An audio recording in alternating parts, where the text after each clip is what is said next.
Hello, everybody. I hope everybody's doing fine. I appreciate y'all coming over. If you will, just bear with me. I'm going to report on the escaped inmate and the corrections officer. This is a very interesting case, but it took me a few days, I'm sorry, to recoup from my little vacation. I had to have a little vacation. But anyway, let's get to it. If you will, hit subscribe and like. And oh, you may want to check your subscribe if you're not subscribed, or if you were subscribed, YouTube is playing some games. I had to subscribe 4 times to a person that I was subscribed to, and I kept noticing it said not subscribed every time I went there. So, yep, you may want to check that. Just heads up. I appreciate each and every one of y'all, and welcome to Smiley's World. Okay, so I'm putting up my disclaimer, copyright disclaimer under the Section 107 of the Copyright Act 1976.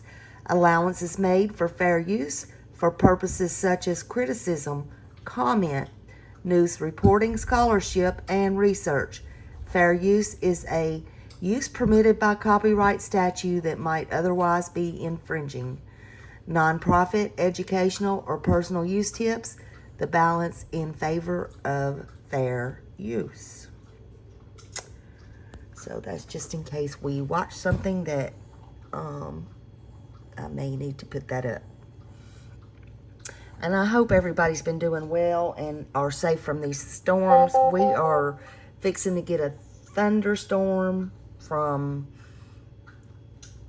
Mother Nature here. So that's why I'm trying to get on with this. I'm calling this when you cross the line. Because it is when you cross the line. What exactly makes people cross the line? And that's what I want to know. Well, first of all, this is the corrections officer. And her name is Casey White, and her name is, what is her name? All right, this is Casey White, and this correction officer, her name is White too. I'll get to it in a minute, I'm sorry. There's no relation. But she was a willing participant. They are 100% sure now. And they said she's possibly changed her hairstyle. She could be dark-headed. Who knows? She could even be red-headed, gray-headed. Who knows what she could be right now. But he has tattoos on his back. He has tattoos on his arms, on his chest. But she's definitely, they think, going to disguise herself because he is like 6 foot. I don't want to say it wrong. Let me see. 6 foot. Oh my goodness. 6'9". He weighs 260 pounds, but I did hear just a few minutes ago 300 and something, but they have him at 260 pounds. Hazel eyes, and he's wanted by the U.S. Marshals. Okay, and she's like 5'5". So there is a huge difference there, and that would be noticeable, you know, people looking out for them. This was the last thing that they were seen in, and if that is still correct, it was a 2007 Ford Edge. It was either an orange or a copper color. And anybody who has any information, do not, and I repeat, do not approach these people. They are both armed and extremely dangerous. And, you know, I agree with that 100,000%. She has an AR-15 from my understanding. And, you know, he was already doing 75 years in prison. And I found out she is a widow and she has no kids. And they don't have anything to lose, guys. They have nothing to lose. They don't care. Obviously, she don't care. They say they're possibly going to Mexico, maybe to Florida. Who knows? But, you know, it's really crazy, in my opinion. Hold on just a minute. Happy. Stop that. That was my dog. I apologize. They really, I mean, they don't care. You know, and the thing is now is making sure that they don't hurt anybody, because that's what's going to end up happening. My question is, see, this is when she was walking him out the jail. Okay? She was walking him out. As you see, and let me go back. Hold on a minute. As you see, he's shackled. His hands are shackled. And his legs are shackled. Okay? He didn't take her hostage. She put him in the back of that cop car. Okay? She knew what she was doing. She knew exactly what she was doing. Okay, this is when he was walking up front, I guess. Let's just put it on here so y'all can keep an eye on him. Okay? Car and all that. But when you cross the line, is what I want to know is what exactly makes people cross the line. Is it the thrill?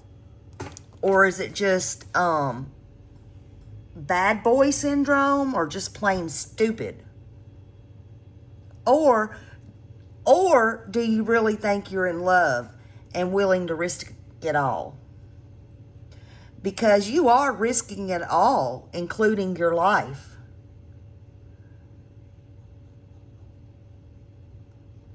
No man on earth is worth risking my life. Not my career, my money, my family. A correctional officer, as a correctioner, CO, correction officer, this lady knows this. Okay, she was very liked and well respected. There's nobody that can believe this.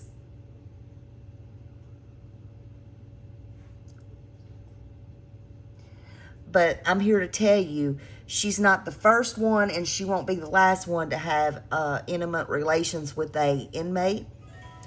And it's sad. It's sad. As a correction officer, she knew. I mean, they really and truly know that these inmates use people on the outside to get money. For favors. They get people to send messages for them through phone calls, through their own letters and emails. You know, there's people like when they're talking on the phones to their people or whatever, you got inmates that walk up and say, hey, will you get so-and-so to call so-and-so or pass a message to so-and-so? It happens. There's also cell phones in prison. There's ways around stuff even when it's not supposed to be. That's just the way it is, y'all. And if you don't believe it, I hate it for you. You're not in the real world. But as a correction officer, and what she was a correction officer for 16 or 17 years, she knows this. She knows this. She's not stupid. As a correction officer, she also knows that for a fact, even the ones who are downright broke and indigent have ways to make it and are sometimes way better off money-wise, commissary-wise, and whatever wise than you are. even through your hard work. And that's the God's honest truth. And she knows that. Anybody who says different is crazy and don't know and hadn't lived in the real world. They fool their friends. They fool their families. And most definitely they fool strangers. And this is a very true fact. A true fact. It's sad, but it's true. It's a true statement. And I am passionate about this. And I do not feel any sorry for this lady right here. This lady right here is going to get herself killed or hurt. She's going to get him killed or hurt.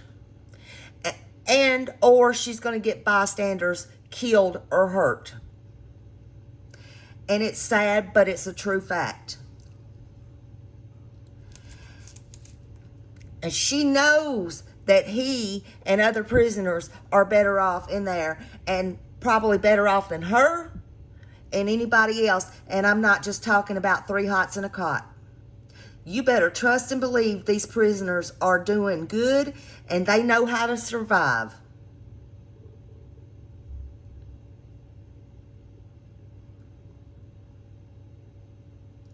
So I'm asking, is it love?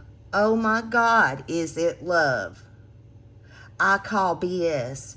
Even though my mama always said, you can't help who you love. I say you can't fix stupid either. So is this correction officer stupid? I don't know. She's been at this a long time. She knows right from wrong. What is she possibly thinking? No, she's not thinking. That's the problem. She's not thinking. Let me rephrase that. What could she possibly get out of this? 5 minutes of pleasure? Maybe. Look at him. I don't even know if he could hold up five minutes. What's that going to matter, though? 2 minutes from now? 2 years from now? I'm sorry, 2 years from now? Is that 5 minutes of pleasure going to do anything? Go to the bathroom and take care of yourself, lady. She's going to lose everything. She's lost everything. She was fixing to retire on Friday or today, whichever Friday. She's lost her pension. She's lost everything. Right now, this lady don't have anything to lose. She don't care. She gave up everything for what? And what's it gonna matter? Hopefully she don't give up her life, but it is a very, very real possibility, whether it be through the inmate who's cornered and takes her life, because he's taken a life before and he don't want to go back, or whether it be suicide by cop, or whether it be at her own. I don't know. This is crazy.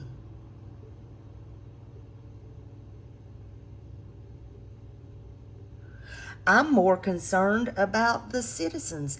I hope they're caught easily and peacefully, and they both serve out a long time sentence. I really do. It's very sad. I really do. There are lives ruined and lives wasted.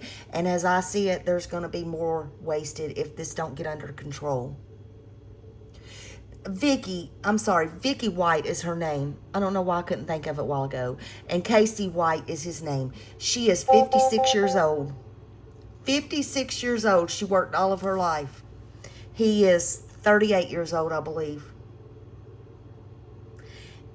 And she was just fixing to retire. They're no relation. Again, they are both very armed and very dangerous. And she threw it all away. She threw it all away, people.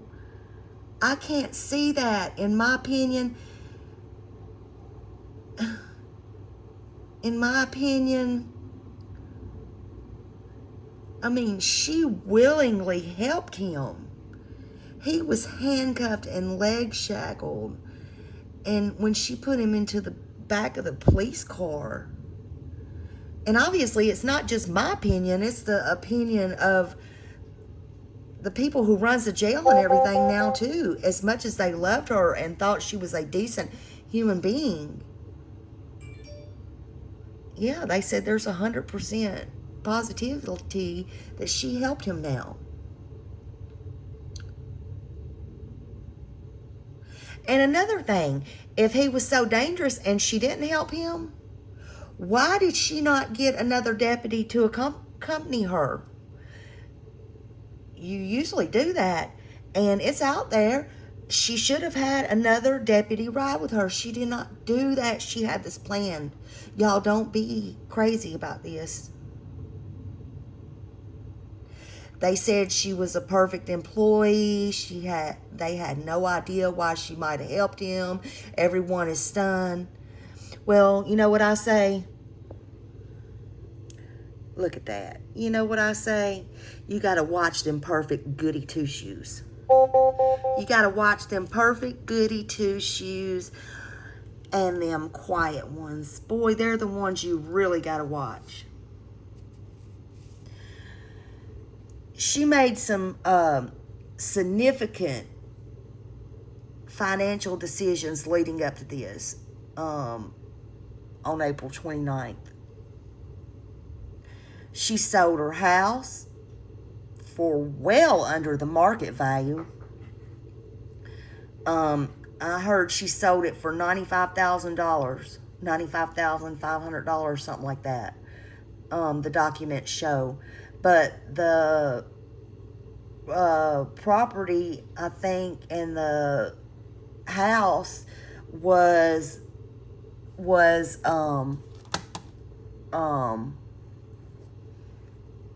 about $235,000. I mean, are you kidding me? She must have been desperate. I mean, what in the world did he have that is worth all this, girly? What? And you know, you've been in this long enough, you know you're gonna be caught. Oh, you just don't go free. A corrections officer just is not going to go free, and y'all are going to be found one way or another.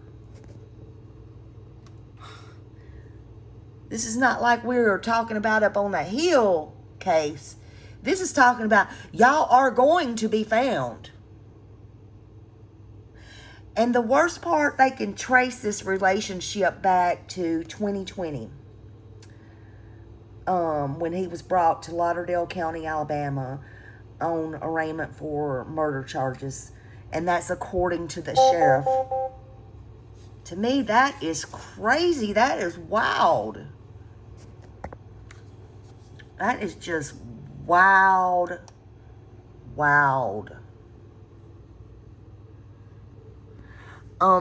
They had other inmates who told the authorities that Casey White was getting extra food on his trays, and he was getting privileges, and he got all the things that nobody else got, and this was all coming from her. What? But see, they don't want to be snitches and bitches in jail. They can't do that. But now it's coming out that that's what was happening. And the sheriff said the pair kept communicating after Casey, he was transferred back to the prison. Casey returned to Lauderdale County Department of the Detention Faculty back in February to attend the court for his capital murder case. He had a capital murder case. And on the morning of April 29th, they say Vicky White asked that Casey be prepared for transport. She said she would take him to the courthouse by herself, which is against rules. It's against all the rules. But, you know, I mean, she was in charge, so I guess, how are you going to question your boss? You know, would you? I mean, they had never had any reason to doubt her for anything. The only thing probably I might have said different was he's dangerous, it's protocol, whatever. But nobody questioned her. Nobody. So anyway, Vicky asked that he be ready for transport. She said she would take him to the courthouse by herself, and that was a violation of the department's policy because it requires that inmates be accompanied by 2 sworn deputies at all times. Y'all see, I'm not wrong. That's what it says. You're supposed to have 2 officers accompanying you at all times. Especially if they're dangerous. I mean, that's just common damn sense. Pardon my French, but geez. So in my opinion, she just wrecked her own life. She threw away her life and possibly may get hurt or die or cause somebody else, innocent bystanders, to get hurt or die. And as my mama always said, sometimes death is not the worst. Sometimes death is not the worst. Sometimes getting hurt, paralyzed, in a wheelchair, needing your diapers changed is worse than dying.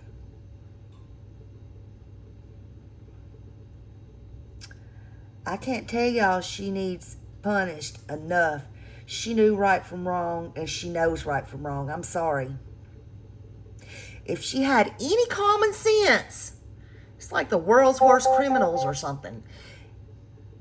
You know, people can have all the damn book sense in the world and whatever, but go to college and this, that, and other. But if she had any common sense, in my opinion, this is just my opinion. I don't really think like a criminal, but, you know, common sense does come into play sometime. Okay, she was gonna be retired on Friday. Again, I'm not sure if that was last Friday or today, but I know she was gonna retire on Friday. She threw it all away. Well, dummy, if you're so in love, you should have waited until Friday and retired and got all your affairs in order instead of wasting your life and your career and become a citizen in love with the inmate. If you're in love with the inmate, that's your business. But no. Little hot pants there couldn't wait. Couldn't wait till Friday. Little hot pants wanted to jump somebody's bones.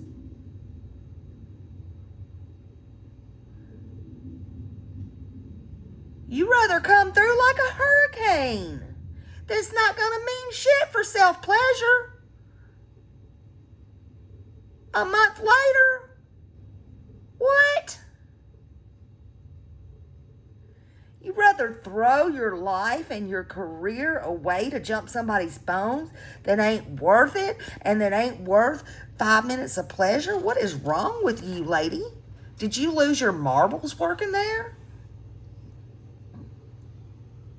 And then it said, investigators have determined the 2 of them drove to a shopping center parking lot, ditched the officer's patrol car, and drove off in an orange copper color 2007 Ford Edge SUV with minor damage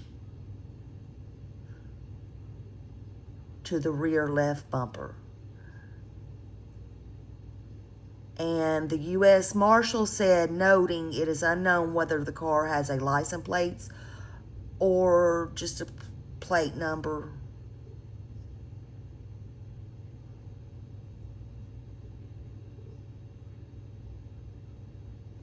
They believe Vicky White purchased the escaped vehicle in Rogersville in Lauderdale County, which again is in Alabama, and staged it in the parking lot in the night before that they fled.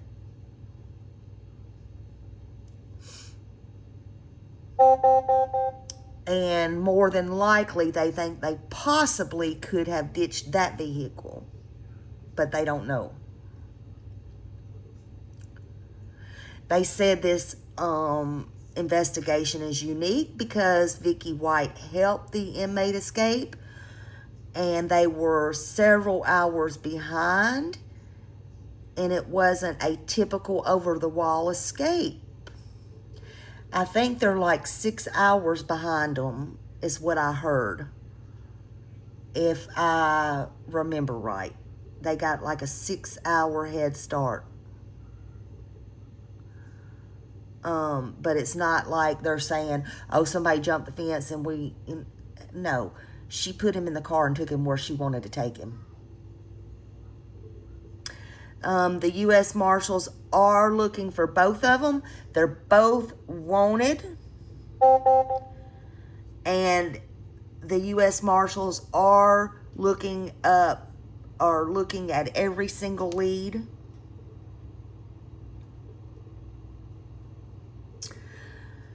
Vicky pulled her sheriff's cruiser into the Lauderdale County Jail, Sallyport, and she headed inside to get Casey. She had told co-workers that he had a mental health evaluation scheduled at the courthouse. Wow. There was never an appointment such as that ever made. He did not have that scheduled.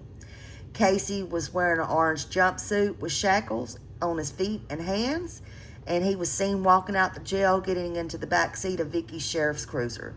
They pull out seconds later. Yeah, and you know she had her clothes and his clothes and everything that they could go on the run together in that car right there.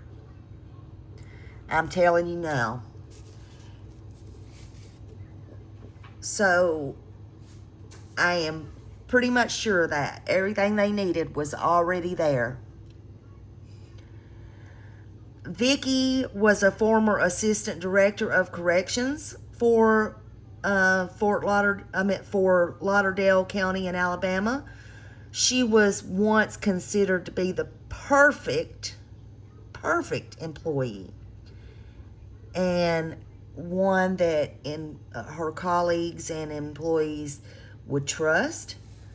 And when she disappeared with Casey White, who was being held on murder charges, they just could not believe it. I mean, they couldn't believe it was premeditated. Those who knew her and was her friends and colleagues and co-workers and, you know, everything was just blindsided by her. I mean, wouldn't you be? She never gave them an ounce of problems, or anything. She was perfect. But again, you got to watch them goody two-shoe ones. Everybody makes mistakes, this, that, and the other. But them goody two-shoes, boy, I watched them. Yeah. Nobody's perfect. Vicky White is 56 years old. She is a widow.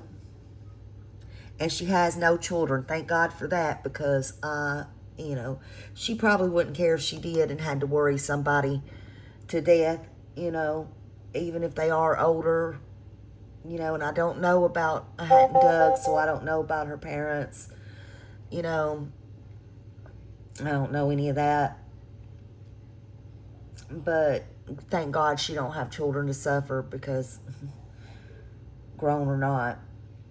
They issued a warrant for her Monday on charges of premeditating and fabricating an escapee in the first degree. They say she is 100% assisting him.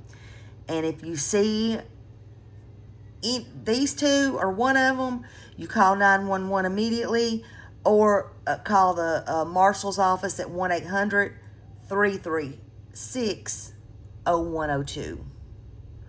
Again, the U.S. Marshal's office at 1-800-336-0102.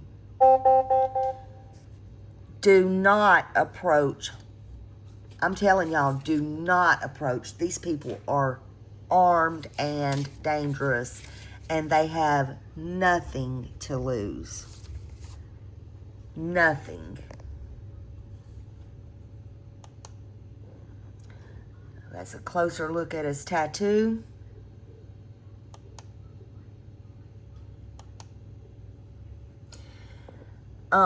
This is just a little piece I got out. It says Casey White was serving a 75-year sentence for a slew of crimes from 2015, including carjacking, a home invasion, and a police chase.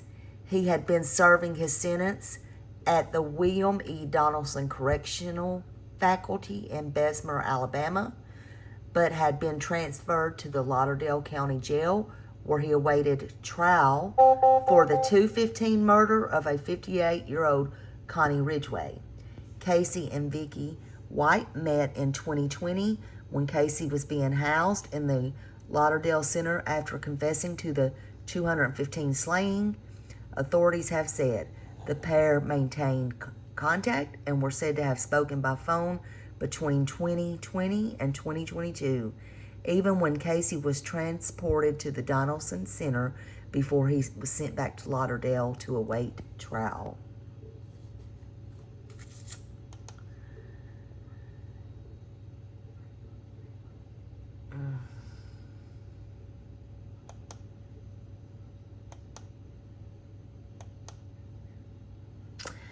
There's another one. It just says, again, the following individuals are considered armed and dangerous. Do not attempt to apprehend any of these fugitives yourself.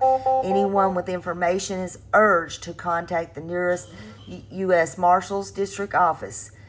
That number is 1-800-336-0102, or submit a tip using USMS Tips.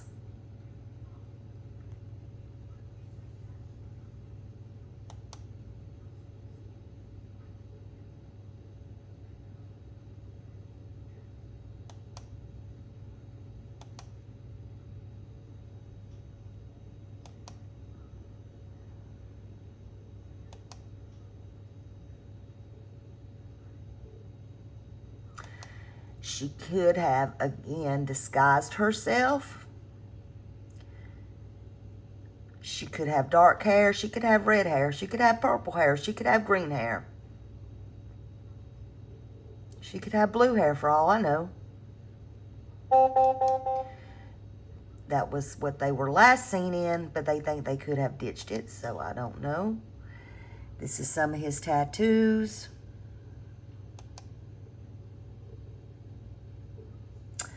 Now, this is saying 260 pounds, but I got earlier that he weighs over 300 pounds, so I'm not sure about that, but somewhere between 260 and 300 pounds.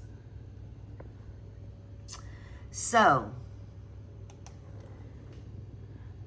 absolutely, if you see any of this or you have any information, please call the U.S. Marshal's office at 336-0102 or U.S. MS Tips. And I thank y'all for joining me, and I will be keeping up with this, and y'all have a lovely day, and I really appreciate y'all. Thank you so much. Bye.